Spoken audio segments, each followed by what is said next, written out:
This march through the centuries began when the steam engine ushered in the Industrial Revolution.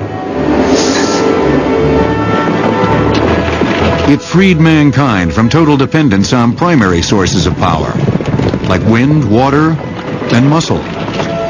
Steam engines would be used to power factory machinery, trains, ships, tractors, and automobiles.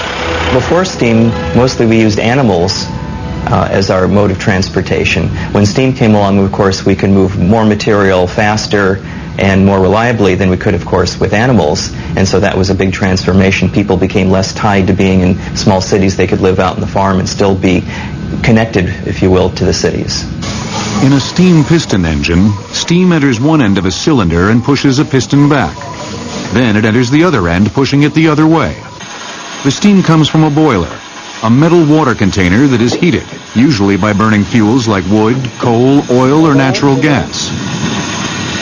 A steam turbine engine is like a windmill, except that its blades are propelled by hot steam under high pressure instead of wind. To this day, steam turbines are widely used. In fact, they are used to generate most of our electricity. The Greek scientist Hero of Alexandria built the world's first steam engine about 2,000 years ago. It was basically just a round metal ball with two kettle-like spouts coming out of it. When steam was piped into the ball, it spun around. Hero put it on display at the Serapeum, a museum in Athens, where it entertained visitors for years, although it was never viewed as anything more than an interesting toy. In 1705, two British engineers, Thomas Savery and Thomas Newcomen, produced a large steam engine that could be used to pump water out of flooded coal mines. The engine used a piston, a rod-like device that moved back and forth inside a tubular enclosure called a cylinder. These early engines didn't have the gearing that could convert reciprocal motion into circular machine driving motion. That didn't happen until the 1770s when James Watt developed what is probably the most famous steam engine of the 18th century. James Watt, a professor at the University of Glasgow, developed several improvements for the steam engine, making it much more practical to drive machinery. His flying ball governor expanded as the engine went faster. Centrifugal force caused the heavy metal balls to spread out, and that closed a steam valve which slowed the engine down. And as it spread out, it would control the movement of steam into the cylinder. And that was a very efficient device to keep it from revving out of control, but more importantly, to keep it in a steady, regular, uniform motion. By 1800, more than 1,500 steam engines were at work in Britain, Europe, and the United States. In addition to pumping water out of mines, they were also powering factory machines. Britain was the first nation in the West and in the world really to become industrialized, and so much of what was going on there was built around the advent of steam power. By 1830, steamships were making regular crossings of the Atlantic. The earliest steamships didn't look much different from the sailing ships of that period. They still had tall masts and sails, but the big difference was the large paddle wheel in the middle of the ship. Turned by a steam engine, it provided extra power for the ship as it clawed its way through the water. Both steamboats, then later railroads, dramatically shortened the time that people could traverse long distances. The American politician John C. Calhoun often used the expression about conquering space. And basically that's what these machines did, was that they helped to conquer space. They shortened distances between two places. That was particularly true of the steam piston engines riding the ribbons of steel that opened up the American West in the 1800s. In 1860, there were more than 30,000 miles of railroad tracks in the U.S. And in 1869, the Golden Spike was driven at Promontory Point, Utah, to unite the Union and Central tracks which ran from the east and west coasts. Most American trains at the time were pulled by so-called 440 steam engines, which had 4 lead wheels and 4 driving wheels. They weighed about 50 tons. Another important application for the steam engine was in farm equipment. Whether you're burning straw in the field with an agricultural engine, whether you're burning wood, whether you're back east and you're burning coal, the steam engine was very adaptable and hungry for any fuel you could feed it. And that made it ideal for farm use. Huge steam tractors began to transform agriculture in the late 1800s.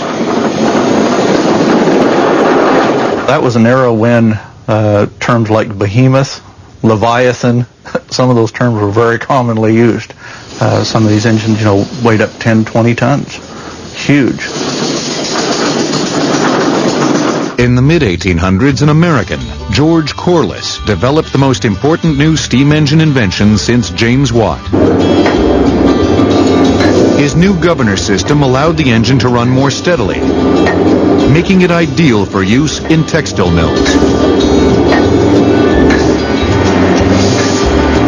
This Corliss-designed engine, recently restored, was one of 3 installed at a sugar mill in Southern California in 1911. For the next 67 years, it powered machinery that refined sugar beets into sugar.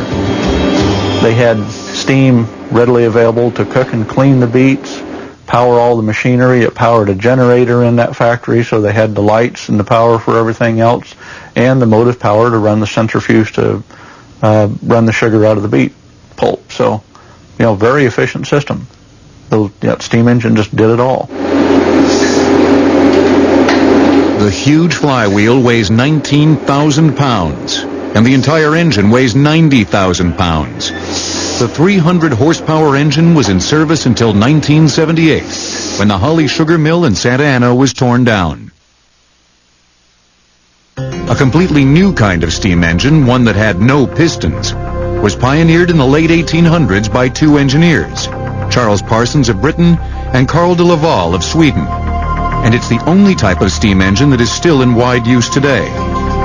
Steam turbines, which use steam pressure to turn fan-like blades on a rotor, are more compact than steam piston engines and usually permit higher temperatures and greater steam expansion. That means more power. By the early 1900s, several steam turbine ocean liners were in Atlantic service. By 1920, the steam turbine had eliminated the older steam piston engines on major vessels. The great transatlantic liners from the Queen Mary, launched in 1934, to the United States, launched in 1951, were all driven by steam turbines. Today, U.S. Navy aircraft carriers and submarines are powered by nuclear steam turbine plants. The TV you're watching right now is in all likelihood being powered by steam. Since the majority of electric power plants in America use steam turbine engines, including nuclear plants like this one. The power plant engine is indeed a steam engine, whether, again, the heat source is a nuclear source or a coal or natural gas. It is a steam engine. It's somewhat ironic that we still use a technology that was invented almost 200 years ago. The water circulates through the core, picks up the heat from the fission event, takes it to the steam generator where it flashes to steam, goes out of the steam generator into the main steam pipes, into the main turbine where it turns the turbine to make electricity. Steam turbines may be going strong, but steam piston engines have long been silent. They haven't been manufactured in the U.S. since the 1950s.